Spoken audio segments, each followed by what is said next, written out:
Oral questions by members. Member for Kelowna Mission.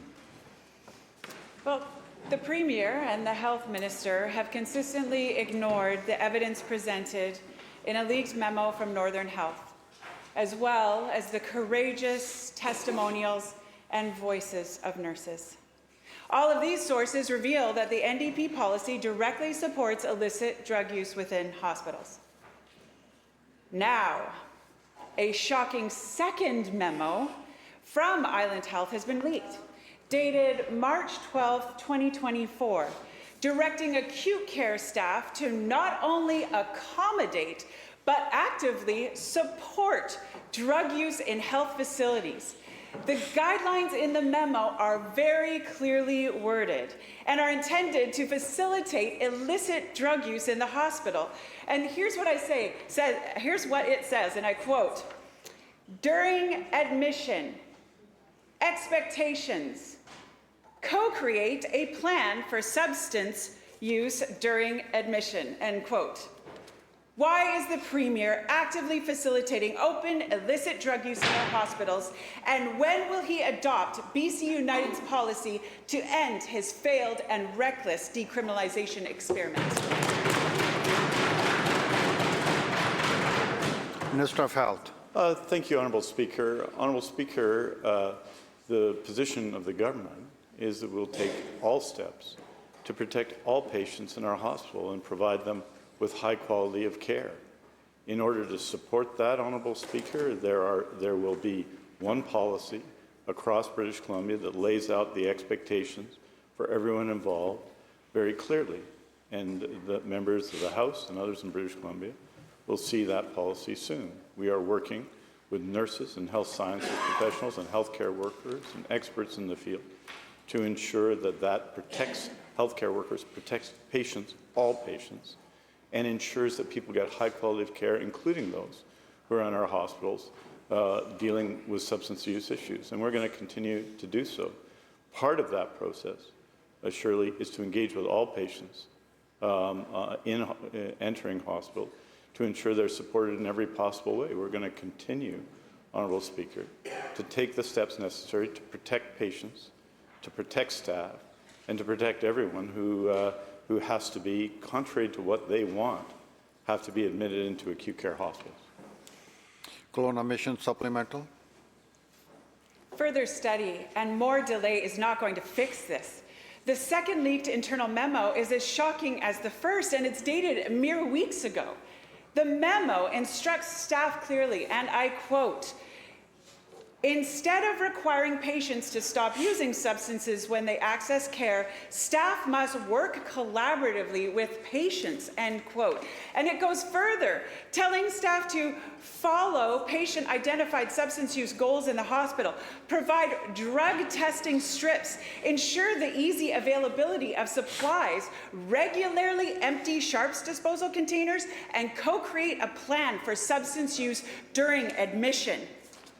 This memo directly contradicts the Premier and the Health Minister's denials and exposes their claims as false. Why is the Premier refusing to even admit the truth? And will he finally adopt BC United's policy to end his disastrous decriminalization experiment? Minister of Health. Honourable Speaker, we're very clear, and we're very clear now, that we need to act in hospitals in the interests of everybody. Everyone who goes to a hospital deserves the highest quality of care. Everybody who goes to a hospital needs to leave hospital healthier than they went in. Everybody needs to be protected. That includes people who are in a hospital with no substance use issues at all, with very serious other concerns which you have to be admitted to an acute care hospital. It means nurses and doctors and health sciences professionals and healthcare workers who work with all patients in our hospitals. Of course, Honourable Speaker, when people go into a hospital, we have to engage with them with the health issues that they face, Honourable Speaker. And staff will continue to do that, to provide the utmost possible care to everyone in our hospital. But let me be clear to everybody, Honourable Speaker, nobody should have to face secondhand smoke in our hospital. That's not allowed. It won't be allowed. It isn't allowed. and that their interests need to be protected, Honourable Speaker. We have added very significant security staff. I know the opposition is against this, Honourable Speaker. 320 relational security staff, Honourable Speaker, because they have, they've expressed that view in the House, to support our healthcare workers at the request and recommendation of the BCNU and the HEU and others, and we'll continue to take those actions. Member for Prince George Valemount. Well, first of all, let me make the record very clear. The minister knows that just as recently as yesterday, I asked him to make sure that nurses in Merritt and Quesnel had the security that they need and deserve. So let's get the record straight about who supports what in this legislation. And we should also be clear. The minister stands up and says he's doing everything possible. I asked him weeks ago to issue a directive to deal with the issue of illicit drug use in hospitals. He refused. And just when you think it can't get any worse, the leaked memo, the second one, exposes an even more dangerous directive. Nurses are now shockingly being instructed to teach patients how to inject illicit drugs directly into their intravenous lines. The Island Health Directive explicitly states, and I quote, "If a patient has an IV or catheter, provide education on injecting into lines," end quote. The minister can say it isn't allowed. It is happening every single day in hospitals across the province. So when is this minister or this premier going to do the right thing, listen to nurses and healthcare professionals, and end this disastrous decriminalization? Minister of Health. Honourable Speaker, I've been doing exactly that. Honourable Speaker, doing exactly that. It's why we put in place the relational security model and added 320 relational security officers at the support and instigation of nurses in British Columbia who were opposed, Honourable Speaker, to a privatized model that had been put in place by the previous government. We are, Honourable Speaker, working on... Members. Minister Honourable will continue. Speaker, what I have been clear is that the rules will be the same in every hospital in BC. Included in that process is direct discussions we have had with nurses, with health sciences professionals, with healthcare workers, with doctors, with ambulance paramedics in BC, Honourable Speaker, both over the last number of months and in the last number of weeks and the last few days. We are going to continue to take steps to ensure that the rules are understood, that the rules are applied, and that protections for all patients that go in the hospital, every one of them, deserves care and respect. Every one of them will be enforced and applied, and we're going to continue to do that. Prince George Valemount supplemental. Well, here's, for the minister's information, here's what the current rules are telling nurses in British Columbia they have to do.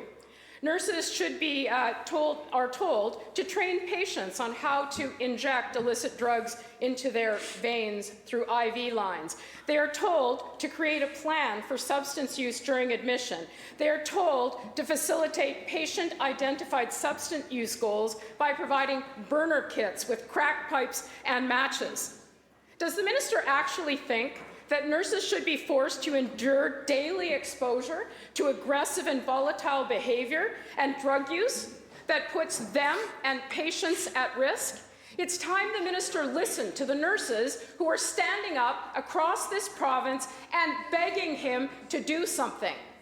It is time for this minister to acknowledge that those are the rules that are currently in place. He had the opportunity to issue a directive. He refused to do it, leaving our nurses and patients at risk in hospitals. Will he get up today, do the right thing, and end the decriminalization experiment?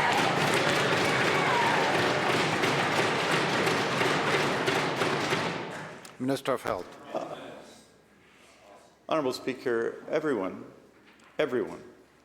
who is admitted to an acute care hospital deserves the best possible of care. Everyone needs to have their interests protected. Many people, of course, the vast majority, enter with no substance abuse issues, but serious health issues. Their interests need to be protected. If someone has a car accident and ends up in hospital, their interest needs to be protected. Everyone's interests need to be protected. When students come into the hospital, Honourable Speaker, their needs and their interests have to be understood by the care staff, Honourable Speaker, and that will continue to happen. But I'll tell you, Honourable Speaker, the rules will be in place, rules will be applied, and what we're doing and what, Honourable Speaker, and I know the Honourable Member for Prince George Valemount meets with nurses. I meet with nurses again and again and again. I hear their views. I hear their passion for supporting their patients and the absolute need we have to support nurses and ensure that people are safe, and health sciences professionals and healthcare workers and ambulance paramedics and people who work in the community, Honourable Speaker. They all deserve our support and protection, and they will have it.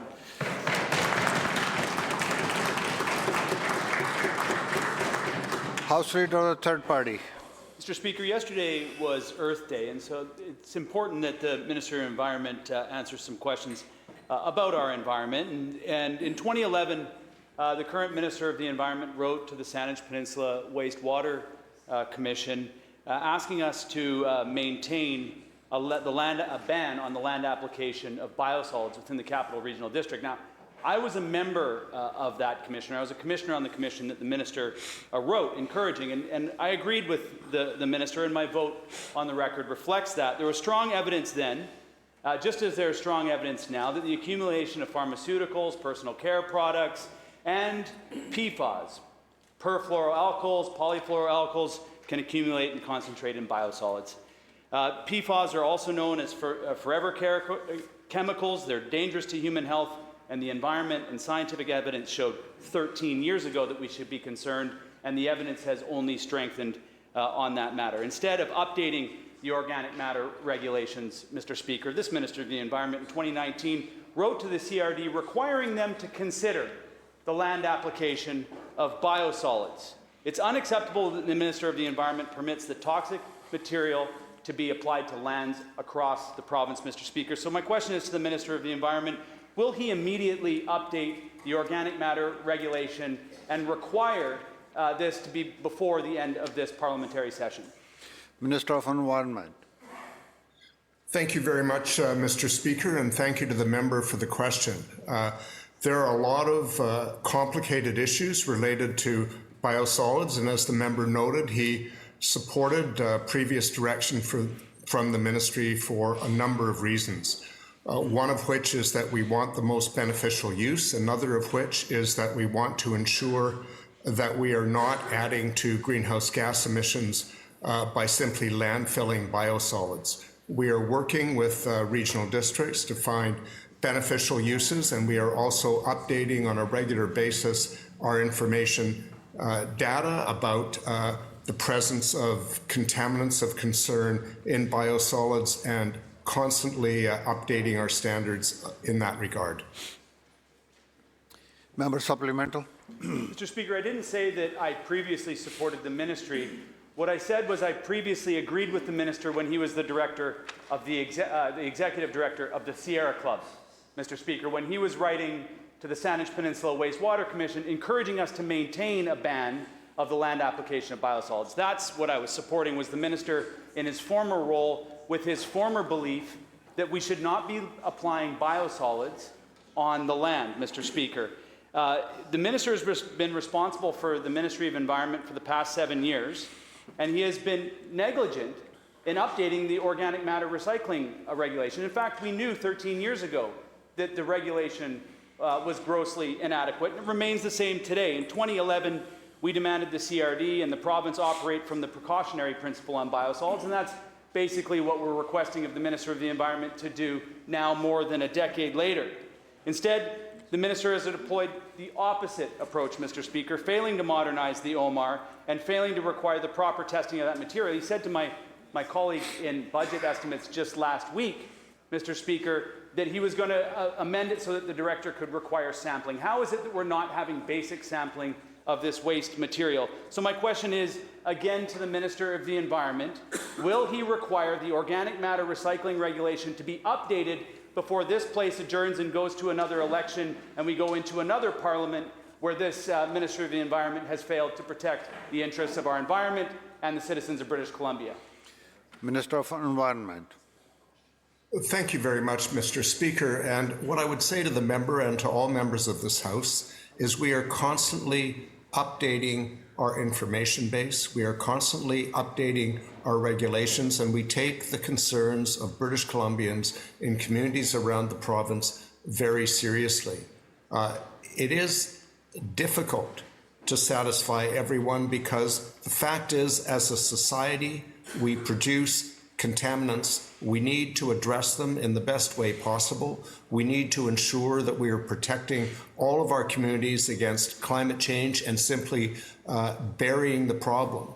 I receive regular reports from staff on their progress with the organic matter recycling regulation. We are looking at it. As I mentioned earlier, we are reviewing the science and searching for more science on contaminants of emerging concern. We'll continue that work. That work will continue today, next week, and it will continue with governments in future mandates. Leader of the Fourth Party. Thank you, Mr. Speaker. And now that Bill 25 is before the House, this bill sets an unprecedented recognition of Aboriginal title underneath private land. It's never been done before.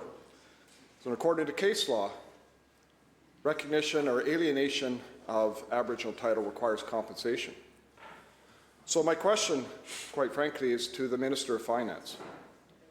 Since there is going to be Aboriginal title recognized under private land, and there is undetermined Aboriginal title right across this province, how much is the Minister putting aside in the recognition of Aboriginal title in all areas across this province that will be alienating on private land? Minister of Indigenous Relations and Reconciliation. Well, thank you very much, Mr. Speaker, and thank you to my colleague for the question. Yesterday's historic recognition of Aboriginal title in Haida Gwaii was unprecedented. Never before has a bill been introduced to do what the courts have asked us to do. Never before in our history have we not responded to a court case, but rather introduced a bill to address...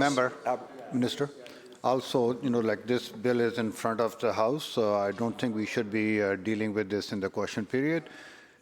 Member, if you have another question, we'll take that. Thank you, Honourable Speaker. The issue is not the bill that's before the House, and I respect your guidance on this. The issue is Aboriginal title being recognized, and the fact that Aboriginal title could exist anywhere around this province. And the precedent is now being set. And this is going to create a tremendous amount of liability for the province of British Columbia.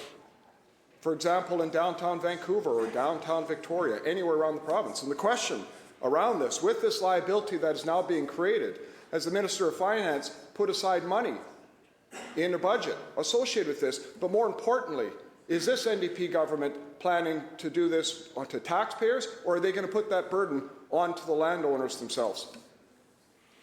Minister. Well, thank you, Mr. Speaker, and thank you for the opportunity to respond to this question. Yesterday's introduction of Bill 25 was about the specific request that we settle a lawsuit in order to recognize Aboriginal title in British Columbia. There was no commensurate requirement for compensation sought during that time. Under treaty, of course, we do have fiscal arrangements that the governments of Canada and British Columbia enter into and passed by legislation at both the federal and provincial level, in which compensation going forward is the case. Redress is often requested, but that was not the subject of yesterday's bill, and that will not be forthcoming as a consequence of Bill 25.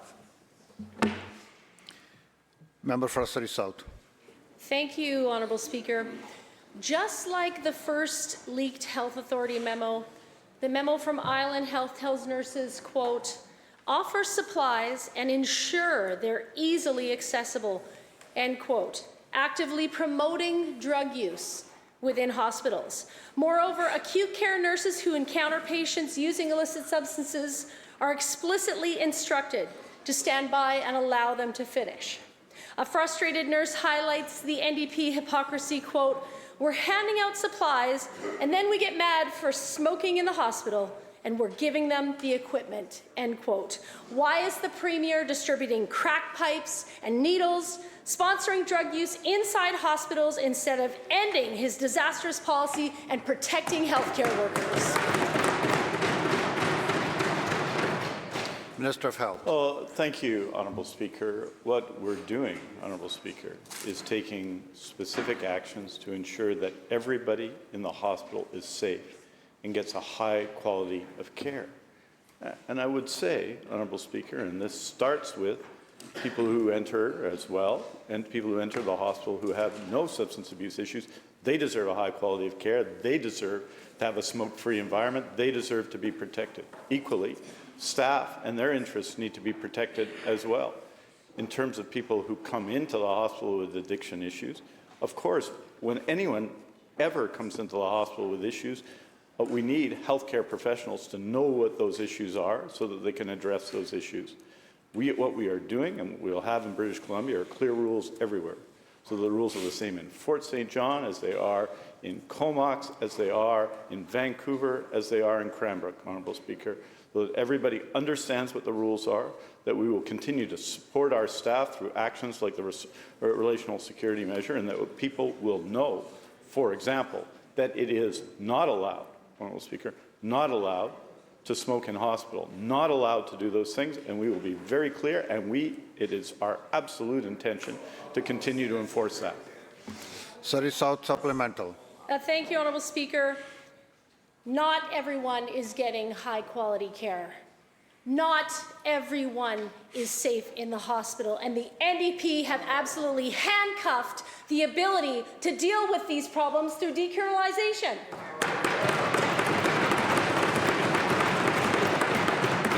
Regardless of this minister saying, Mr. Speaker, that it's not allowed, it is happening. The NDP's failed decriminalization policy in our hospitals has been an unmitigated disaster, stripping police of their ability to do anything about the chaos.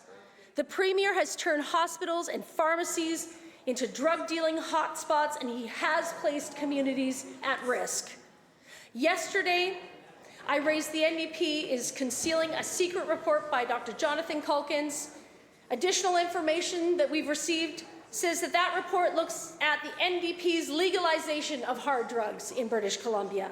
Will the Premier table Dr. Culkins' report today and end his failed experiment of taxpayer-funded drug trafficking and decriminalization? Minister of Health. Well, Honourable Speaker, yesterday, numerous opposition members asserted that the Premier had commissioned such a report. He hadn't, Honourable Speaker. And presumably they know they haven't because the question is framed differently today, Honourable Speaker. Member.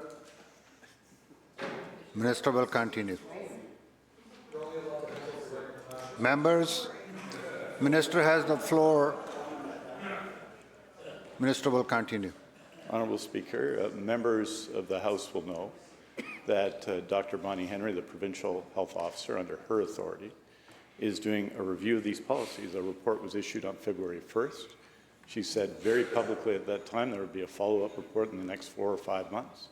As part of that work, she commissioned Dr. Culkins to do a paper on issues related to the economics of safe supply, which seems like a normal thing to do. Dr. Culkins wasn't familiar with this work or this commissioning, but do know. Members. Minister. Dr. Henry commissioned this report. Her report will be coming out. It's our expectation in May and June. This work, there will be appendices to that report, and this research paper will be provided as part of that.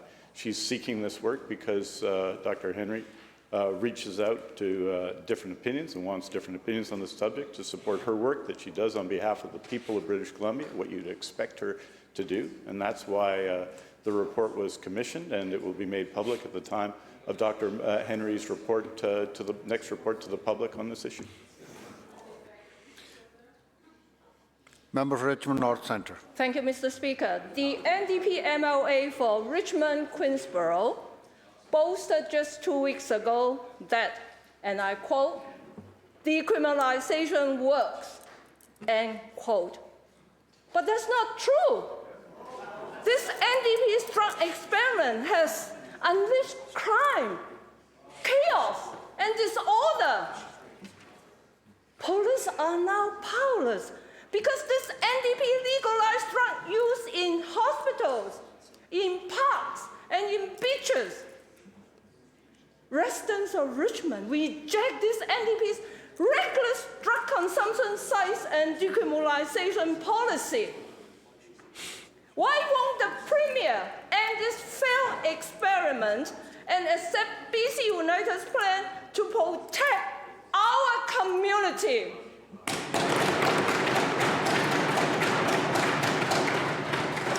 Minister of Mental Health and Addictions. Thank you, Honourable Speaker. Look, I think that what all British Columbians agree on is that we need to move away from criminalizing people who are struggling with addictions. This is particularly critical at this time, given the devastating impacts of the toxic drug crisis. And decriminalization is a tool that helps us achieve that. It is a tool that we put in place in concert with partners in law enforcement and healthcare and our municipal partners to achieve that end. And it is a tool that had support from all members of this House, including the member who raised the question. Members will wait for their turn. Minister. Member will come to order. Member for Caribou-Chilcotin, wait for your turn. Minister will continue. Honourable Speaker, it is troubling to see members say one thing one day and another thing another day when it comes to this issue. In a circumstance where we lost 7 British Columbians yesterday, we will lose 7 British Columbians today, we will lose 7 tomorrow, and that is because every single jurisdiction across the country, across the continent, is dealing with Members, it's not very smart to interrupt others, please. Member, it's not funny either. Member for Skeena.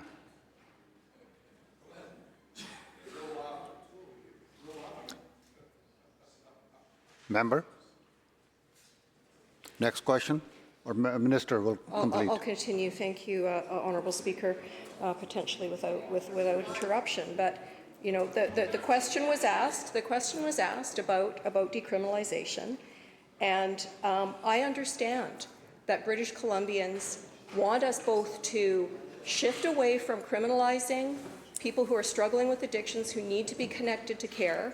And at the same time, of course, they don't want to give up their public spaces in that process. And so we are taking action to ensure that we work with our policing partners so that they have the tools that they need, so that we work with our healthcare system to ensure that British Columbians have access to the care that they need. That is why we have a record expansion of treatment services across the province. That is why we have introduced legislation around public use. That's work that we'll continue to do with our partners to ensure that in the context of this public health emergency, we protect British Columbians. Member for Kamloops North Thompson. Thank you, Mr. Speaker. I guess I'll have to combine the two questions into one after that 4-minute non-answer. But let's be clear. This government applied to the federal government for a decriminalization certificate before the committee had even been struck to talk about decriminalization. It was also part of their now I know this government has a problem following through on campaign promises, but decrim was actually in their 2020 campaign as well about fast-tracking decriminalization. This is all on the Premier and this government. Every single day, Mr. Speaker, the evidence keeps mounting and mounting about their failed decriminalization policies that they've put in place. They have not enacted the other things that they should have.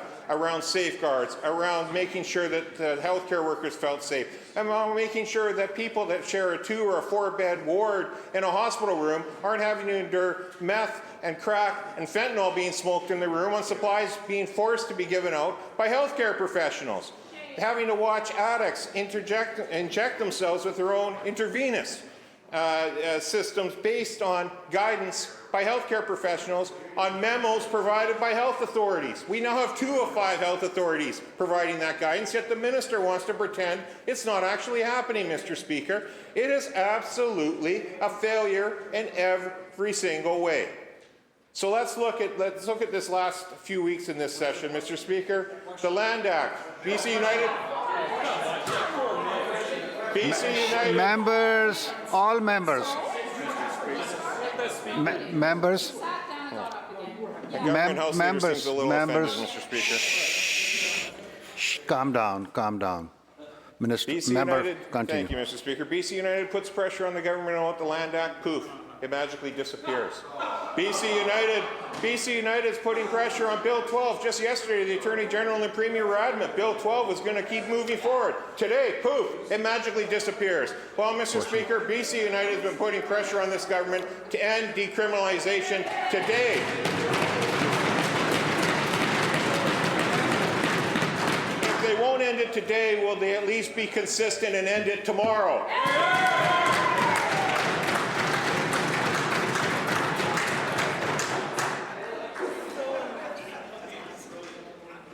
Government House Leader. Thank you so much, Honourable Speaker. And speaking of pressure, Honourable Speaker, speaking of pressure,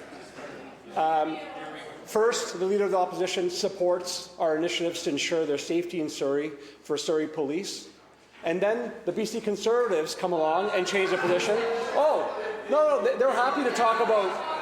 They were happy to talk about pressure a moment ago, Honourable Speaker. Members.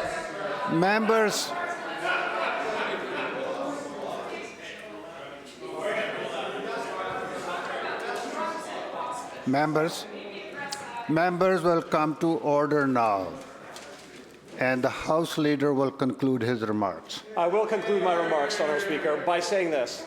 The members are talking about pressure. We clearly know where the pressure is coming for them, Honourable Speaker. Every single day, our priority in this government is to support British Columbians, Honourable Speaker. Support people when they go to the hospital, ensure that we're saving people's lives, because we're seeing far too many of our loved ones pass away from this overdose crisis, Honourable Speaker. It's important work. We're committed to making sure that it's happening in British Columbia. All my colleagues on this side feel this pressure every single day, making sure our constituents know that we're going to continue to support them during this challenging times.